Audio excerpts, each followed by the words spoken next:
Hollywood 70 இயர்ஸா உங்களுக்கு போய் சொல்லிடுச்சு. வாங்க ஃப்ரெண்ட்ஸ், ரோபோட்னா மெட்டல் பாடி, ஏஐனா பிரெயின், இது ரெண்டும் ஒண்ணுன்னு நினைச்சிட்டு இருக்கீங்களா? தப்பு. ரோபோட்ங்கிறது வெறும் சென்சார். பாடி இருக்கும், மூவ் ஆகும், ஆனா திங்க் பண்ண முடியாது. ஏஐனா பிரெயின் இருக்கும், பாடி இருக்காது, ஆனா டிசிஷன் மேக் பண்ண முடியும், ஆனா அதனால எதையும் டச் பண்ண முடியாது. இதை கேட்டா நீங்க ஷாக் ஆகிடுவீங்க. உங்க மைக்ரோவேவ் ஓவன் ஏஐயா இல்ல ரோபோட்டா?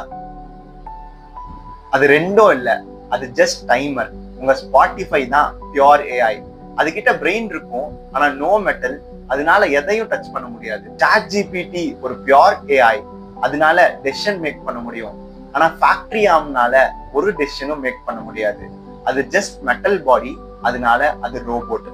இது ரெண்டத்தையும் இன்டகிரேட் பண்ணா நமக்கு பாஸ்டன் டைனமிக் டாக் மாதிரி ஃபீச்சர்ஸ் வரும். அதுதான் நம்ம ஏஐ மூவிஸ்ல எல்லாம் பாக்குறோம். சாட் ஜிபிடி திங்க் பண்ண மாட்டான். அதை பத்தி நெக்ஸ்ட் எபிசோட்ல சொல்றேன். மிஸ் பண்ணிடாதீங்க, ஃபாலோ பண்ணிக்கோங்க.